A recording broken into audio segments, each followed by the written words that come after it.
Hi hello അസ്സാം വലൈക്കും. എല്ലാവർക്കും ഹനാസ് കിച്ചണിലേക്ക് സ്വാഗതം. ഇന്നത്തെ റെസിപ്പി ചിക്കൻ നിറച്ചതാണ്. അപ്പോൾ ഇത് കാസർഗോഡ് സ്പെഷ്യലായിട്ടുള്ള ഒരു റെസിപ്പിയാണ്. അപ്പോൾ ഇതിൻ്റെ മസാല അടിപൊളിയാണ്, മസ്റ്റ് ട്രൈ ചെയ്ത് നോക്കണം.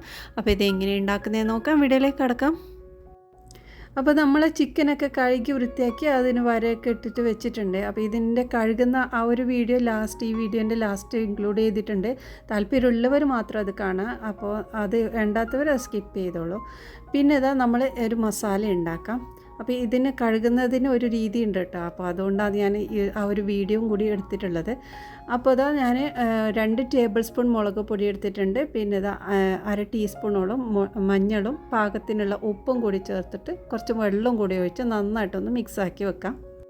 അപ്പോൾ അത് നമ്മുടെ മസാലയിൽ ഇവിടെ റെഡി ആയിട്ടുണ്ട്. ഇനി നമ്മുടെ ചിക്കനിലോട്ട് ഇത് നന്നായിട്ടൊന്ന് തേച്ച് കൊടുക്കാം. നല്ല രീതിയിൽ എല്ലാ ഭാഗത്തും എത്തുന്ന വിധത്തിൽ തേച്ച് കൊടുക്കണം. അപ്പോൾ ഇത് ഇങ്ങനെ തേച്ചതിന് ശേഷം കൈ കൊണ്ട് അതിലേക്ക് ഉള്ളിലോട്ടൊക്കെ ആക്കി കൊടുക്കണം കേട്ടോ, മസാല ഇതിൻ്റെ ഉൾഭാഗത്തൊക്കെ. അപ്പോൾ ഇതിന് ഉപ്പ് നേരെ പിടിക്കാൻ വേണ്ടിയിട്ട് എല്ലാ ഭാഗത്തും കറക്റ്റ് ആക്കിയ ശേഷം 2 മണിക്കൂറെങ്കിലും മാറ്റി വെക്കണം. ഇനി നമുക്ക് വേണ്ടത് ഇത്രയും സാധനമാണ്. ഒരു സവാള എടുത്തിട്ടുണ്ട്, ഒരു വലിയ സവാളയും കറിവേപ്പിലയും 4 പച്ചമുളകും വെളുത്തുള്ളി ഇഞ്ചി പേസ്റ്റ് ഇത്രയും എടുത്ത് വെച്ചിട്ടുണ്ട്. ഇനി ഇതാ പാനിലോട്ട് കുറച്ച് വെളിച്ചെണ്ണ എടുത്തിട്ടുണ്ട്. അപ്പോൾ വെളിച്ചെണ്ണയിലാണ് ടേസ്റ്റ് കൂടുതൽ. അത് ഒഴിച്ചതിന് ശേഷം നമ്മുടെ കട്ട് ചെയ്ത് വെച്ച സവാള ചേർത്ത് കൊടുക്കാം.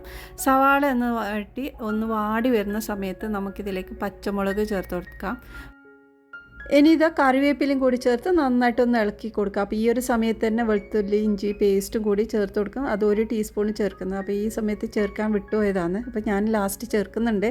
അപ്പോൾ അതിന് ശേഷം നമ്മളിതാ മുളക് പൊടി 1 ടീസ്പൂൺ, മല്ലിപ്പൊടി 1 ടീസ്പൂൺ, പിന്നെ മഞ്ഞൾപ്പൊടി 1/2 ടീസ്പൂൺ, പിന്നെ 1 ടീസ്പൂൺ ഗരം മസാലയും കൂടി ചേർത്ത് കൊടുത്തിട്ട് നന്നായിട്ടൊന്നും കൂടെ ഇളക്കിയെടുക്കാം. ഇനി ഞാൻ ഇതിലേക്ക് ചേർക്കുന്നത് കുറച്ച് അണ്ടിപ്പരിപ്പും കിസ്മിസും ആണ്. അപ്പോൾ അതും കൂടി ചേർത്ത് നന്നായിട്ടൊന്ന് ഇളക്കിയെടുക്കാം. അപ്പോൾ ഇത് നമ്മൾ ചിക്കൻ്റെ ഉള്ളിൽ വെക്കുന്ന ഫില്ലിംഗ് ആണ് കേട്ടോ. അപ്പോൾ അത് ഇങ്ങനെ റെഡിയാക്കി എടുത്തിട്ടുണ്ടത്. ഇനി ഇതാ ഞാനിതിലേക്ക് കുറച്ച് മല്ലിയില ചേർക്കുന്നത്. മല്ലിയില നമുക്കിത് അരക്കപ്പോളം വേണം. അപ്പോൾ ഇത് അരക്കപ്പ് ഉണ്ടാകുന്ന വിചാരിക്കുന്നത്. അപ്പോൾ അതും കൂടിയിട്ട് ഒന്ന് നന്നായിട്ടൊന്ന് ഇളക്കിയെടുക്കുക. അപ്പോൾ മല്ലിയിലൊക്കെ കൂടുതലായെങ്കിൽ ഈ ഒരു മസാലയ്ക്ക് നല്ല ടേസ്റ്റ് ആയിരിക്കും കേട്ടോ. അപ്പോൾ നിങ്ങൾക്ക് മല്ലിയിലേൻ്റെ ടേസ്റ്റ് അത്ര ഇഷ്ടമല്ലെങ്കിൽ ഒന്ന് കുറച്ചാലോ. ഇനി നമ്മളിതിൽ ചേർക്കുന്നത് പുഴുങ്ങിയ മുട്ടയാണ് കേട്ടോ. അപ്പോൾ അതും കൂടി ചേർത്ത് ഈ ഒരു മസാല നല്ല രീതിയിലൊന്ന് മിക്സാക്കി എടുക്കണം. അപ്പോൾ ഈ 4 മുട്ടയും നമ്മുടെ ചിക്കൻ്റെ ഉള്ളിൽ ഫില്ലാവില്ല. 1-2 മുട്ടയെ നമുക്ക് ഫില്ലാക്കാൻ പറ്റുള്ളൂ. ബാക്കി പിന്നെ നമ്മുടെ വീട്ടിലുള്ള മെമ്പേഴ്സിനനുസരിച്ചിട്ട് നമുക്ക് മുട്ടയുടെ എണ്ണം കൂട്ടി കൊടുക്കാം കേട്ടോ. അപ്പോൾ നമുക്കിത് സൈഡായിട്ട് ഇതിങ്ങനെ കഴിക്കാം. അപ്പോൾ ഞാനിവിടെ ഉണ്ടാക്കുന്ന ചിക്കന് ചെറിയ സൈസാണ് കേട്ടോ. അപ്പോൾ അതിൽ ഇത്രയൊന്നും പിടിക്കില്ല കേട്ടോ. അപ്പോൾ ഈ ഒരു മസാലയ്ക്ക് പാകത്തിനുള്ള ഉപ്പും കൂടി ചേർത്ത് നന്നായിട്ടൊന്ന് മിക്സാക്കി മാറ്റി വെക്കുക. അപ്പോൾ ഇത് നമ്മുടെ ചിക്കൻ്റെ ഉള്ളിൽ വെക്കാനുള്ള ഫില്ലിംഗ് ആണ്. അപ്പോൾ ഇത് നല്ല ഡ്രൈ ആയിട്ടാണ് വേണ്ടത്. അപ്പോൾ ഇത് റെഡി ആയിട്ടുണ്ട്. ഇനി ഈ ഒരു ചിക്കനിലോട്ട് നമ്മുടെ മസാല ഫില്ല് ചെയ്ത് കൊടുക്കണം. അപ്പോൾ ഇതിൻ്റെ ഉള്ളിലോട്ട് ആ ഒരു മസാലയും മുട്ടയെല്ലാം വെച്ച് കൊടുക്കണം. അതുകൊണ്ടാണ് നിറച്ച കോഴി എന്ന് പറയുന്നത്.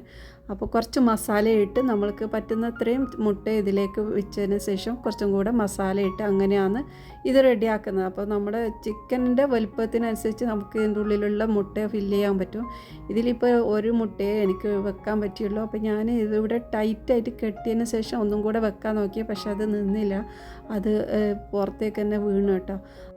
അപ്പോൾ മസാലയെല്ലാം ഇതുപോലെ ഫില്ല് ചെയ്തതിന് ശേഷം നിറച്ചതിന് ശേഷം കാലിതുപോലെ ക്രോസിൽ വെച്ച് ഒരു നൂല് കൊണ്ട് ജസ്റ്റ് ഒന്ന് ചുറ്റിയാൽ തന്നെ മതി. കെട്ടണം തന്നെ ഇല്ല. നല്ല ടൈറ്റിലൊന്ന് ചുറ്റിക്കഴിഞ്ഞാൽ അതവിടെ നിൽക്കും കേട്ടോ. അപ്പോൾ ഇതുപോലെ റെഡിയാക്കിയിട്ടുണ്ട്. ഇനി ഇതാ പാനിലോട്ട് നമുക്ക് കുറച്ച് ഓയിൽ ഒഴിച്ചു കൊടുക്കാം. അപ്പോൾ ഇത് സൺഫ്ലവർ ഓയിലാണ്. അതിലേക്ക് നമ്മുടെ ചിക്കൻ ഇതുപോലെ വെച്ച് നമ്മൾക്കിത് ജസ്റ്റ് ഒന്ന് കുക്ക് ചെയ്തെടുക്കാം. ഓവറായിട്ട് വേവിച്ചെടുക്കണമെന്നില്ല. നമ്മൾ ചെറുതായിട്ടൊന്ന് ഫ്രൈ ചെയ്തെടുക്കുകയാണ്. അപ്പോൾ എല്ലാ ഭാഗത്തും ചെറുതായിട്ടൊന്ന് ഫ്രൈ ആവുന്ന വിധത്തിൽ നമ്മൾ ഇത് തിരിച്ചിട്ടിട്ട് വേവിച്ചെടുക്കേണ്ടത്. അപ്പോൾ ഒരു ഭാഗത്ത് വെച്ചതിന് ശേഷം നമുക്കിതൊന്ന് അടച്ച് വെച്ചിട്ട് തന്നെ വേവിച്ചെടുക്കണം. നല്ല ലോ ഫ്ലെയിമിലിട്ട് ഓരോ സൈഡും ഒരു 5 മിനിറ്റ് വേവിച്ചെടുത്താൽ തന്നെ മതി. അപ്പോൾ അത് ഒരു ഭാഗം ആയിക്കഴിഞ്ഞാൽ നമുക്കിതൊന്ന് തിരിച്ചിട്ട് കൊടുക്കാം. ചിക്കൻ്റെ 4 സൈഡും ഇതുപോലെ തിരിച്ചിട്ട് വേവിച്ചെടുക്കണം. അപ്പോൾ ഓരോ സൈഡും തിരിച്ചിട്ടതിന് ശേഷം അടച്ച് വെച്ചിട്ട് തന്നെ വേവിച്ചെടുക്കണം. പിന്നെ നല്ല ലോ ഫ്ലെയിമിലിട്ടിട്ട് വേണം വേവിച്ചെടുക്കാൻ. അപ്പോൾ ഇതുപോലെ ചെയ്തതിന് ശേഷം നമ്മൾ ഇതിന് ഓവനിലാണ് വെക്കേണ്ടത്. ഓവൻ ഉണ്ടെങ്കിൽ ഓവനിൽ 1/2 മണിക്കൂർ വെക്കുക. അല്ലെങ്കിൽ ഇതുപോലെ എയർ ഫ്രയറിൽ വെച്ചാലും മതി. എയർ ഫ്രയറിൽ ഞാനിതാ ഒരു അലുമിനിയം ഫോയിൽ വെച്ചിട്ടുണ്ട്. അതിലേക്ക് ജസ്റ്റ് ഒന്ന് ഹോൾ ഇട്ട് കൊടുക്കാമെന്ന്. നിങ്ങൾ ഓവൺ യൂസ് ആക്കുന്ന ആളെന്നെങ്കിൽ അതിലോട്ട് വെച്ചിട്ട് ഒരു അരമണിക്കൂർ വരെ നമ്മളിത് വേവിച്ചെടുക്കണം. അപ്പോൾ ഞാനിതാ എയർ ഫ്രൈയിൽ ഇതുപോലെ അലുമിനിയം ഫോയിൽ വെച്ച് അതിലേക്ക് നമ്മുടെ ചിക്കൻ വെച്ചതിന് ശേഷം അതിൻ്റെ മുകളിലോട്ട് കുറച്ച് നമ്മൾ ഫ്രൈ ചെയ്ത ഓയിൽ ഇതിലേക്ക് ഒഴിച്ചു കൊടുക്കുന്നുണ്ട്. സെയിം തന്നെയാണ് കേട്ടോ, ഓവണിൽ വെക്കുമ്പോൾ ഓവണിലും അതേപോലെ പാത്രത്തിൽ വെച്ചതിന് ശേഷം അതിലേക്കും നമ്മൾ ഈ ഒരു ഓയിൽ ഒഴിച്ചു കൊടുക്കണം. അപ്പോൾ അത് ഈ ഒരു ചിക്കൻ്റെ കുറച്ചും കൂടെ ടേസ്റ്റും നല്ലൊരു ജ്യൂസി ആയിട്ട് കിട്ടാൻ വേണ്ടിയിട്ടാണ് കേട്ടോ. അപ്പോൾ അങ്ങനെ ചെയ്തതിന് ശേഷം നമുക്ക് എയർ ഫ്രൈയിൽ വെക്കാം. എയർ ഫ്രൈയിലാകുമ്പോൾ നമ്മളിതും അരമണിക്കൂർ തന്നെയാണ് വേവിച്ചെടുക്കുന്നത്. അപ്പോൾ ഒരു സൈഡ് 15 മിനിറ്റ് ആയ ശേഷം ഞാനിതൊന്ന് തിരിച്ചിട്ട് ആ ഒരു സൈഡും 15 മിനിറ്റ് വേവിച്ചെടുക്കുന്നുണ്ട്. അപ്പോൾ 180 ഡിഗ്രിയിലാണ് ഞാനിത് വെച്ചിട്ടുള്ളത്. അപ്പോൾ ഇതുപോലെ ചെയ്തതിന് ശേഷം ഒന്നുകൂടെ ഞാനിതിലേക്ക് വെക്കുന്നുണ്ട്.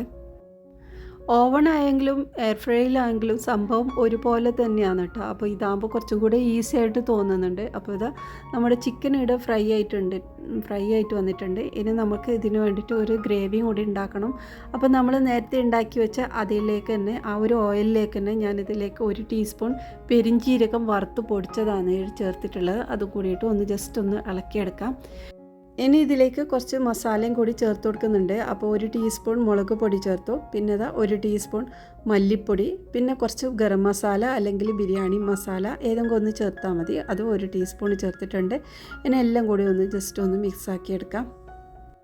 ഈ മസാലയൊക്കെ ഇടുമ്പോൾ ഒന്നെങ്കിൽ ഫ്ലെയിം ഓഫാക്കിയിട്ട് ഇടണം, അല്ലെങ്കിൽ ലോ ഫ്ലെയിമിലിട്ടിട്ട് വേണം മസാലപ്പൊടികളെല്ലാം ചേർക്കാൻ, അല്ലെങ്കിൽ പെട്ടെന്ന് കരിഞ്ഞു പോകും.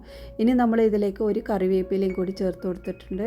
പിന്നെ നമ്മൾ ഇതിലേക്ക് സവാളയാണ് ചേർക്കുന്നത്. 1.5 സവാളയാണ് ഞാൻ എടുത്തിട്ടുള്ളത്. അതും കൂടി ചേർത്ത് നന്നായിട്ടൊന്ന് ഇളക്കിയെടുക്കാം. അപ്പോൾ ഒന്നെങ്കിൽ നമ്മൾക്ക് സവാള സെപ്പറേറ്റ് ആയിട്ട് തന്നെ വഴറ്റിയെടുക്കാം കേട്ടോ. അപ്പോൾ ഇത് ഈ ഒരു മസാലയിലിടുമ്പോൾ നമുക്കത് പെട്ടെന്ന് ആ ഒരു വഴറ്റുന്നതിൽ കുറച്ചൊരു കരിഞ്ഞു പോകും. മസാല കരിയാതെ വിധത്തിൽ നമ്മളിതൊരു വഴറ്റിയെടുക്കണം.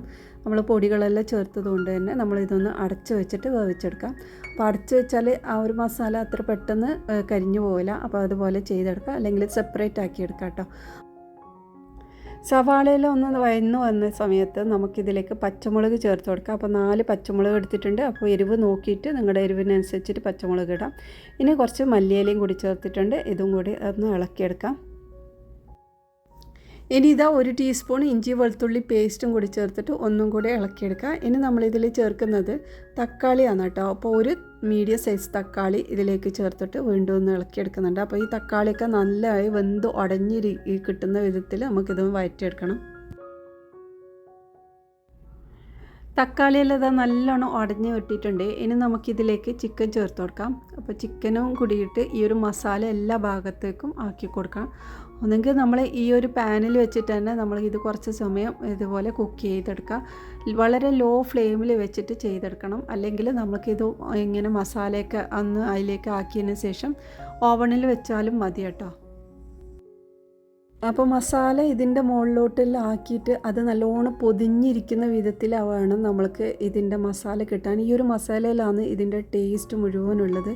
അപ്പോൾ അത് നമ്മുടെ ഈ ഒരു ചിക്കനിലേക്ക് നന്നായിട്ട് പിടിച്ചിരിക്കണം. അപ്പോൾ അതുകൊണ്ട് തന്നെ ഞാനിതുപോലെ മസാലയൊക്കെ ഇതിൻ്റെ മുകളിലോട്ടാക്കി ഒന്ന് നല്ലോണം പൊതിഞ്ഞിരിക്കുന്ന പോലെ ആക്കുന്നുണ്ട്. അപ്പോൾ നിങ്ങൾ ഒന്നെങ്കിൽ ഇതുപോലെ ചെയ്തിട്ട് ഓവണിലോട്ട് വെക്കുക, അല്ലെങ്കിൽ ഈ ഒരു പാനിൽ തന്നെ വെച്ചാൽ മതി. അപ്പോൾ ഞാൻ വീണ്ടും ഓവണിലോട്ട് വെക്കുന്നുണ്ട്. അപ്പോൾ നമ്മൾ നേരത്തെ റെഡിയാക്കി വെച്ച അലൂമിനിയം ഫോയിലിലോട്ട് നമ്മൾ ഈ ഒരു ചിക്കൻ വെച്ചതിന് ശേഷം ഈ ഒരു മസാല അതിൻ്റെ മുകളിലോട്ട് നല്ല രീതിയിൽ ഫുള്ളായിട്ടൊന്ന് കവർ ചെയ്യുന്ന പോലെ ആക്കി കൊടുക്കണം കേട്ടോ.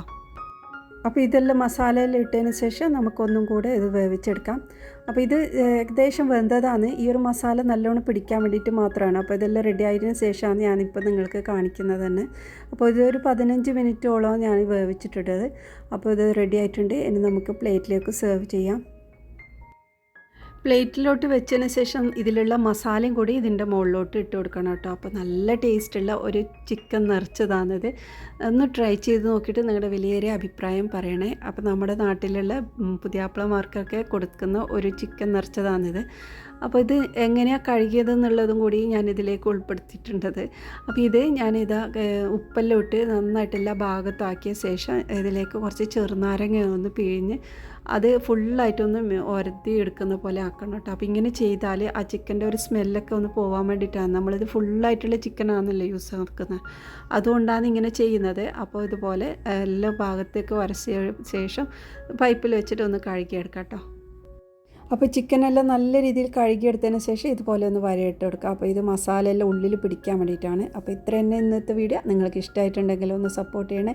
ഇനി അടുത്ത നല്ല റെസിപ്പിയുമായി വീണ്ടും വരാം. ബായ്.